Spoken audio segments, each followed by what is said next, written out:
Yo tout le monde, c'est l'Espanade et aujourd'hui on se retrouve pour une nouvelle vidéo. Donc nouvelle vidéo d'Alien Soir, donc sorry s'il y a eu du retard, surtout toutes les vidéos et tout ça.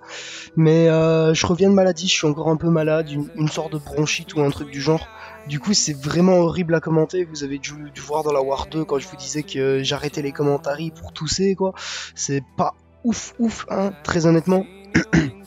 Donc j'ai encore une petite voix. Ici Alien Soir, petite team un peu spéciale, Mister F, Chose et Venompool.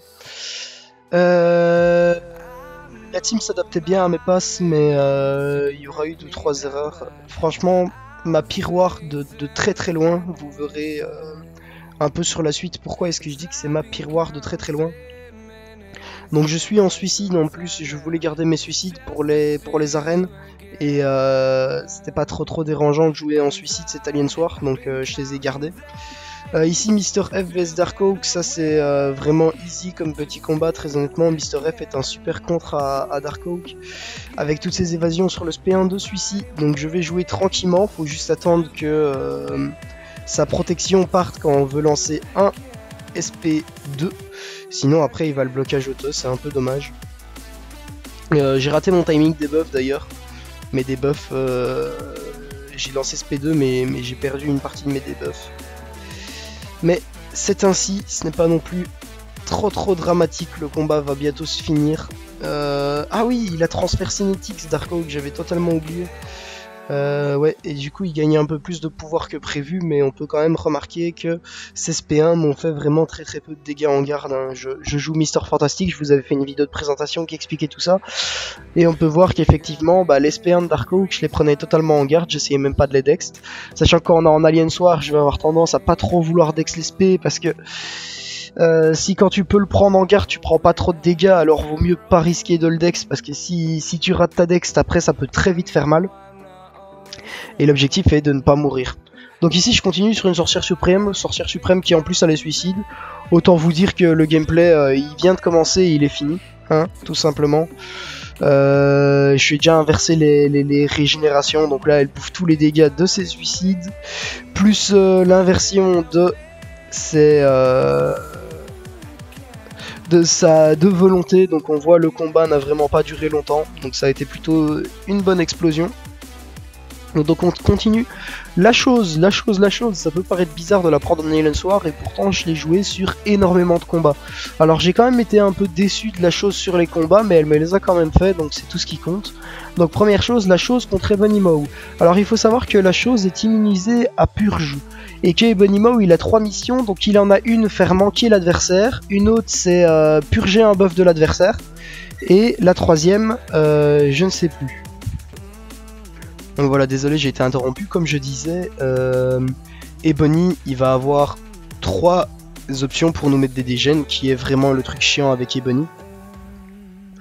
Premièrement, ce sera nous purger un buff. Deuxièmement, ce sera nous faire manquer, donc qu'on tape dans sa défaillance. Et troisièmement, ce sera je sais plus c'est quoi troisièmement, mais en bref, avec la chose, étant donné qu'on est immu purge, premièrement en brand 22, ça fait en sorte que quand on gagne un buff, ça nous le purge et ça donne du pouvoir à l'adversaire. Mais vu que la chose est immu purge, ça ne peut pas purger nos buffs. Et deuxièmement, ça empêche Ebonymaw de réussir sa mission 1, donc de nous purger un buff. Du coup, on est certain de ne pas prendre de dégène contre Ebonymaw avec la chose. Ce qui est quand même plutôt pratique en termes d'HP. Et j'ai voulu finir le combat un peu trop rapidement, du coup je me suis pris plein de dégâts, je vais encore devoir heal. J'ai dû vraiment beaucoup heal la chose, j'ai pas bien joué cet Alien Soir. Du coup l'avantage de la chose c'est qu'elle est ultra safe. Du coup malgré le nombre d'erreurs infinies que j'ai fait, les ennemis n'ont pas pu vraiment me punir parce que j'ai trop de marge d'erreur avec la chose en fait, trop d'HP, trop de résistance, ces stacks de pierre qui te rendent irrésistible, ça aussi c'est vraiment trop fort. Mais toujours est-il que t'as de la marge d'erreur, mais les dégâts t'en prends quand même, et du coup après tu dois heal. Donc là on continue sur Arcus. Arcus, comment est-ce que ça fonctionne? Ça fonctionne de manière à, quand on est tout près de lui, il va nous appliquer un armor break, et quand on est tout près de lui et qu'on a un armor break sur nous, on va se prendre une vague de froid. Donc il y a deux moyens de contrer ce truc là d'Arcus. Être immu vague de froid, du coup on régénérera juste sur l'armor break et on prendra pas de dégâts. Ou être immu brise armure. Parce que s'il peut pas nous mettre de brise armure, il peut pas nous mettre de vague de froid. Et étant donné que la chose est immu brise armure, on voit que Arcus ne pourra pas me mettre de vague de froid. Donc c'est pas mon meilleur gameplay encore une fois. Hein.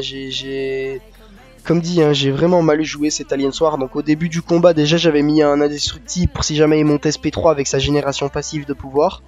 Je l'ai perdu parce que j'avais complètement oublié que c'était Footloose. Pourtant j'ai l'habitude de la brand Footloose, hein. J'ai l'habitude de la contrer et tout ça. Je la prends en QA, je prends tout le temps le 23 en GA, donc j'ai vraiment l'habitude de Footloose. Mon indestructible qui s'est fait bouffer dès le début, ça m'a un peu dégoûté parce que du coup je pouvais plus me prendre de SP3. Mais il est jamais monté en SP3 donc ça va. Le combat s'est plutôt bien passé. Et on voit que vu que je suis ému Armor Break, Arcus peut pas vraiment me mettre de dégâts et que tous les dégâts que je me suis pris c'est parce que je suis juste trop con et que je me suis pris des coups hors garde. Et heureusement que la chose peut devenir irrésistible quand elle se prend des coups hors garde, ce qui a empêché mon adversaire de me tuer tout simplement. Donc ici je repars sur la Apocalypse avec la chose immu décharge. Donc c'est très pratique parce que du coup si jamais j'active des buffs il pourra pas me mettre de décharge sur moi. Mais le combat va assez rapidement mal tourner, hein, très honnêtement. J'avais déjà fait plusieurs fois des combats sur cette borne là avec la chose. Du coup j'étais plutôt confiant, donc j'en avais fait il y a quelques mois dans une alliance quand j'étais en vacances. J'aimais bien prendre ma petite chose et faire ces combats là et faire L1, sachant que là je pars en L1 pour le T2 parce que on a trouvé ça plus intéressant dans ce sens là avec la team. Donc voilà, tout simplement je suis L1 et le combat va assez rapidement mal tourner. Donc ici tranquillement je joue la chose, il y a pas de souci. Il y a aucun souci, ça passe bien. Je pense bien à Parade, le premier coup du spé d'Apocalypse pour regagner 5 charges de pierre à chaque fois. Et à part ça, le gameplay se passe plutôt tranquillement jusqu'à maintenant. Donc maintenant ici, je sais pas pourquoi, mais il me tape hors garde.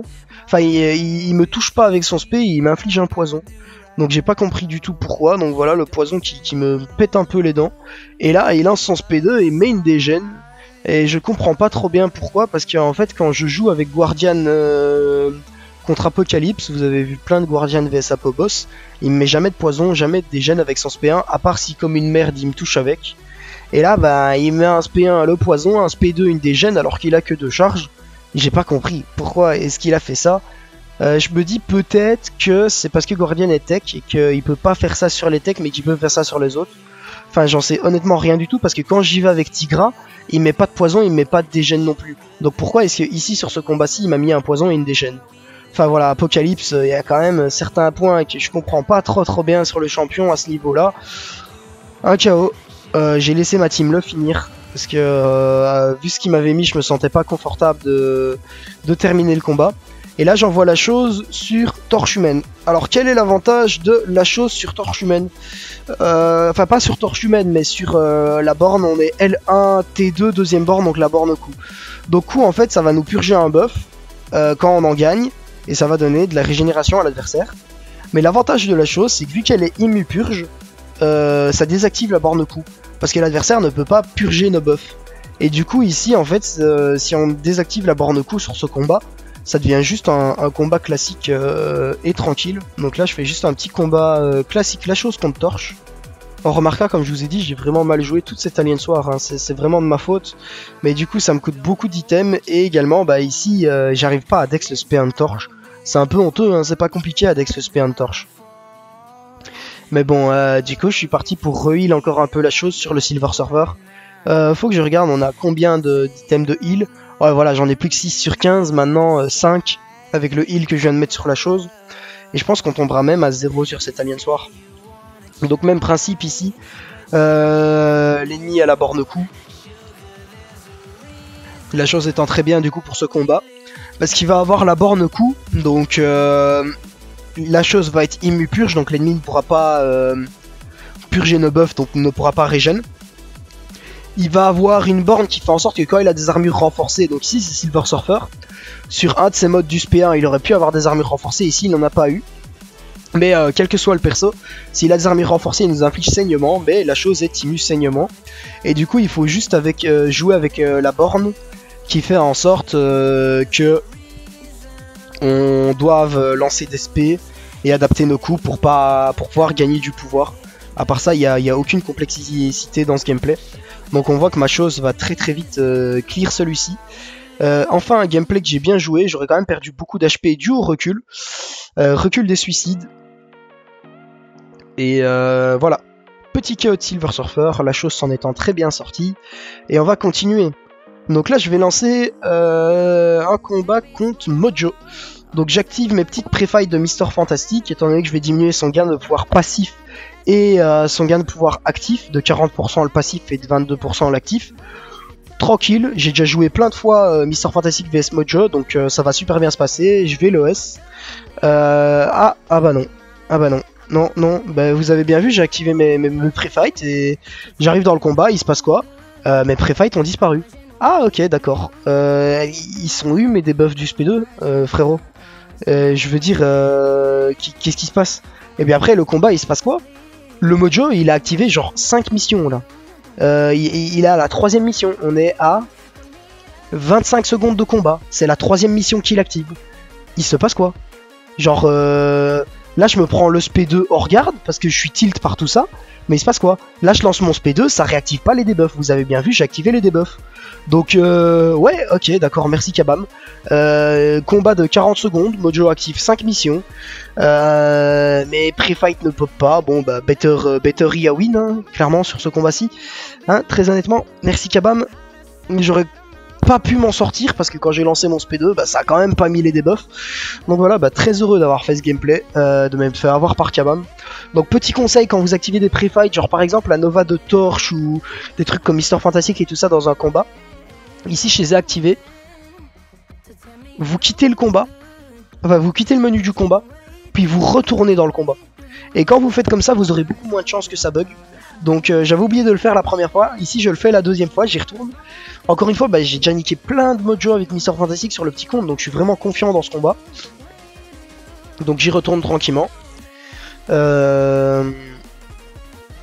Gameplay basique, hein, parade, heavy.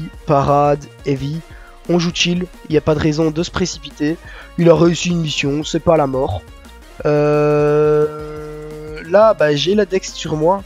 Et il y a son champ d'anti-vie. Donc il va falloir que j'attende la fin de son champ anti-vie pour pouvoir perdre cette dextérité. Et là, bah, malheureusement, il aura réussi encore une fois trop de missions d'un coup. Il a enchaîné les missions. Du coup, bah, il va mettre un debuff sur moi, un dislike.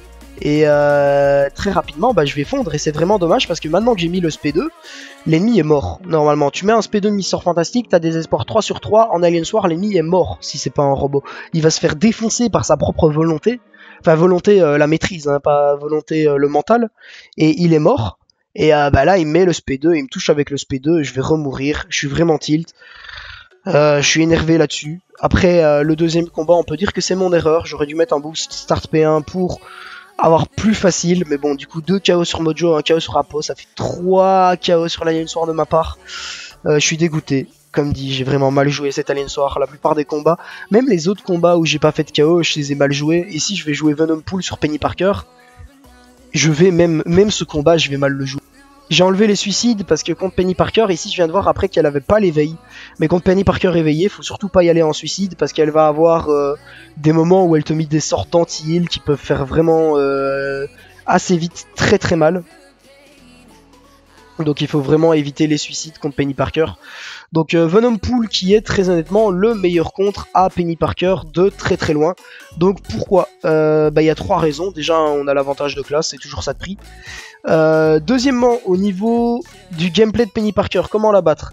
Donc on veut vouloir tout simplement, quand elle a son bouclier d'actif, lui mettre des coups dans son blocage, et quand elle a son bouclier désactivé, de la frapper comme un bourrin. L'avantage de Venom Pool, c'est quand il met un coup hors garde ou en garde, quel que soit le coup, il s'en fout, il gagnera des charges pour gagner des buffs. Et du coup, ce qui est cool, c'est que en perdant du temps en la tapant en garde, bah on va gagner plein de buffs. Donc on va gagner plein de charges de buffs. On les voit ici qui augmentent plus 4, plus 4, plus 4. Donc nos buffs vont se stacker petit à petit. Et Penny Parker va clairement regretter d'avoir existé et d'avoir voulu fight mon petit Venompool. Bon, j'ai pas bien compris comment contrer ces heavy.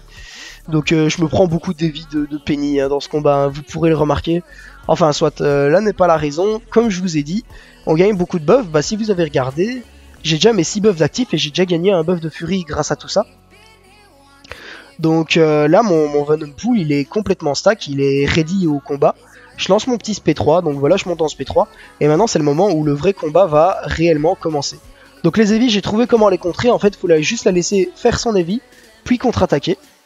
Et là, on continue, et le gameplay va plus durer très très longtemps. Mon Venompool est stack, il a tous les debuffs d'actifs. En plus, là, je suis en train d'aller chercher beaucoup de Fury, étant donné que je viens de lancer mon SP3 et que je tape beaucoup Penny Parker. Certes, dans le blocage, mais je la tape quand même beaucoup. Et là, on voit que mon Venompool effectue quand même de très bons dégâts sur cette Penny. Venompool seulement 6 R2 et éveillé. Le combat ne va plus durer très très longtemps, très honnêtement. Donc là, elle continue. La dernière fois qu'elle activera son blocage automatique. Sauf que l'avantage, c'est qu'étant donné que maintenant j'ai beaucoup de... buffs sur Venompool, je tape vraiment très fort, donc ça me permet de défoncer son blocage assez rapidement.